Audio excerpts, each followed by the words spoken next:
Sunday, July 13th.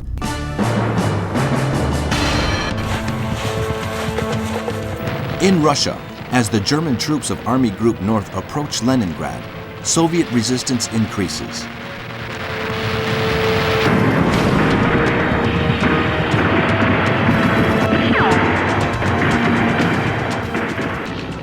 The Luftwaffe continually bomb roads and railway lines.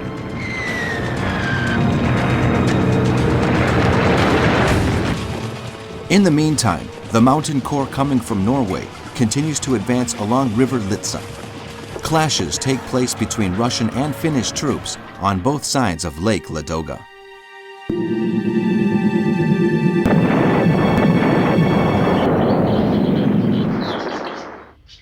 Soldiers of Army Group Center find documents from Stavka with the plans of Timoshenko. The orders are to resist on the Dvina-Dnieper line until reinforcements arrive, when a counteroffensive will be launched.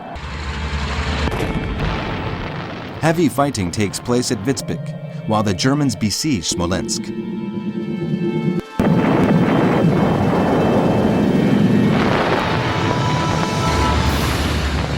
To the south, in the Pripyat marshes which separate Army Group Center and Army Group South, the Wehrmacht tanks find it difficult to advance across the swampy terrain. The 1st Cavalry Division concentrates on preventing the Red Army from attack in the rear guard.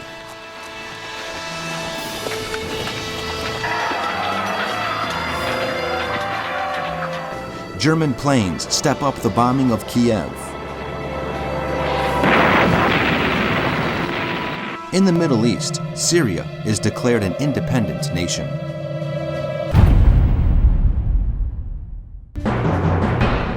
Monday, July 14th. London can take it again. In London, Winston Churchill declares on the radio that in recent weeks British planes have dropped on Germany half the number of bombs that the Germans have dropped during the entire war. But this is only the beginning, and there will be no let-up until Hitler is destroyed. According to the British Prime Minister, some Germans can be forgiven, but others deserve to die. The German city of Hanover is heavily bombed by the RAF.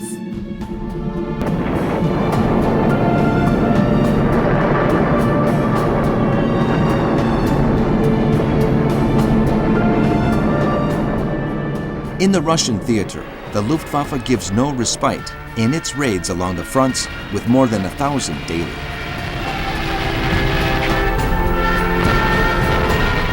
Marshal von Bock, commanding Army Group Center, orders the 7th Panzer Division of General Hermann Hoth to advance on Smolensk from the north in order to cut the main road and railway line out of the city. The city is doomed to suffer from Stalin's scorched earth policy.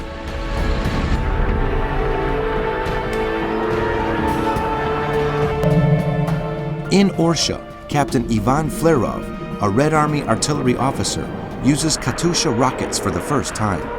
Known to the Germans as Stalin's organ, the launcher is capable of shooting 16 rockets at the same time.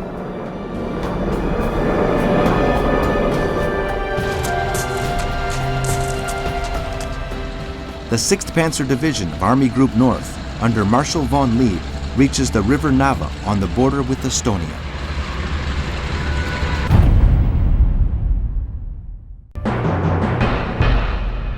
Tuesday, July 15th. In Russia, the city of Smolensk is besieged by the infantry and panzers of Army Group Center, led by Marshal von Bock.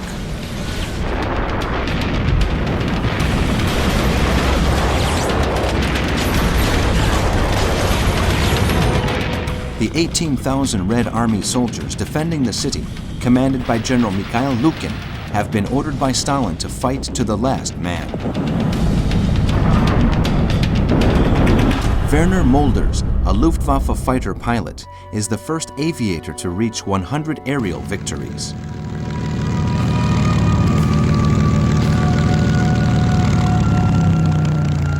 In London, in the House of Commons, Winston Churchill explains the pact with the Soviet Union and declares the two nations will act together against the common enemy. War direction. The Admiralty announces that since the start of the war, 1,738 ships have been lost.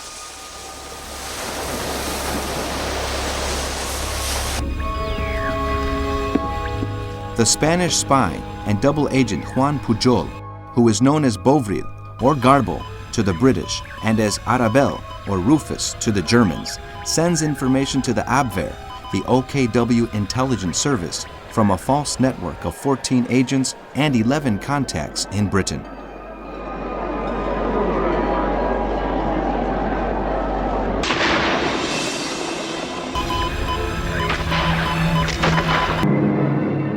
The Japanese government considers the sending of U.S. planes and pilots to Chongqing, China, to support Chiang Kai-shek's army as provocative.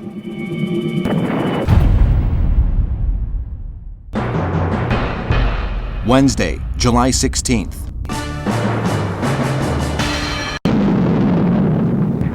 In Russia, the city of Smolensk, halfway between Minsk and Moscow, is pounded by German artillery and tanks bent on its destruction. Inside the city are more than 300,000 Russian soldiers under Marshal Timoshenko.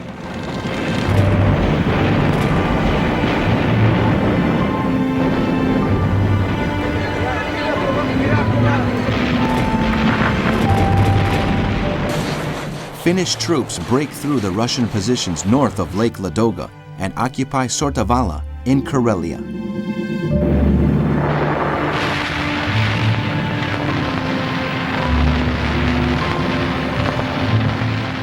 At his headquarters in Rostenburg, Hitler meets with Hermann Göring, Wilhelm Keitel, Martin Bormann, and Alfred Rosenberg, and puts forward his plans for the dismantling of the Soviet Union.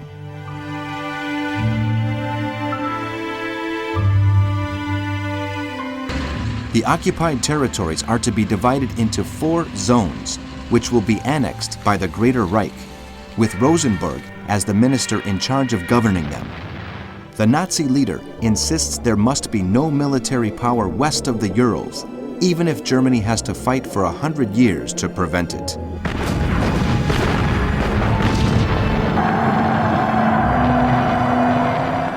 Commenting on the concerns of some officers regarding the killings being carried out by special units, Hitler justifies these actions by saying the Russians have partisans that carry out cowardly attacks in the rear of the German troops. He announces that he will appoint the brutal Erich Koch as Reich Commissar for the Ukraine.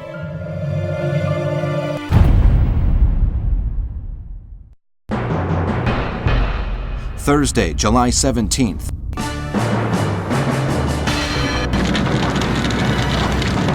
In Russia, in the Belarusian city of Mogilev Soviet, where forces under General Romanov have dug in and are holding out against troops from Army Group Center, the fighting is fierce.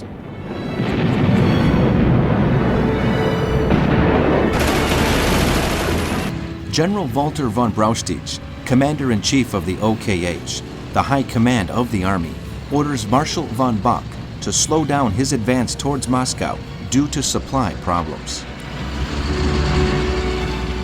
After advancing 800 kilometers inside Russian territory and destroying 6 Soviet armies, it has become necessary to set up supply areas, repair weaponry, regroup, and give the troops some rest.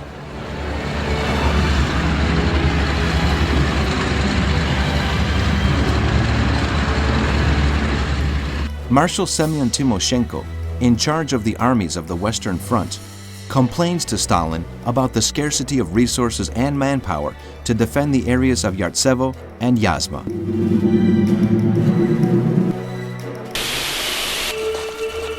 In Rostenburg, Hitler gives Heinrich Himmler absolute authority over the occupied territories.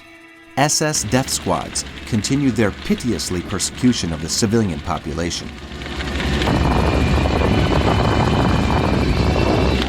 In addition, in accordance with Hitler's orders, Himmler prepares the plan to deport, over the following 25 years, more than 30 million people to the inhospitable lands of eastern Russia, and orders Rudolf Höss, the commander of Auschwitz, to be prepared to undertake a program of mass extermination.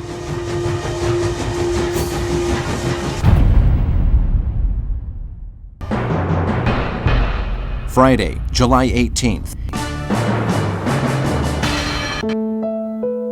In the United States, the special committee set up to organize aid for the Soviet Union is given a list with the things the Russian authorities need. Stalin's government requests 6,000 planes, 20,000 anti-aircraft batteries, as well as billions of dollars of industrial goods and other supplies.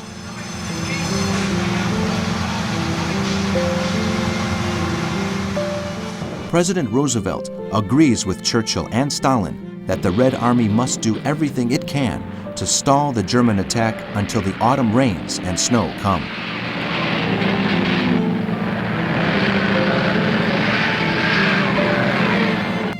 The British government recognizes the Czech government in exile, headed by Edward Benes, who signs an agreement of mutual cooperation with the Soviet Union.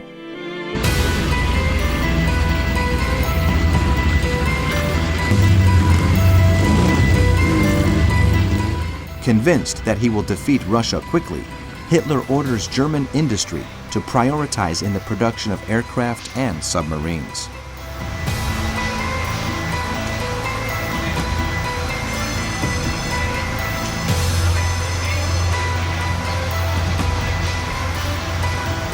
The British Secret Services intercept for the first time Enigma messages from the security forces of the Third Reich with the numbers of Jews and other Russian citizens murdered.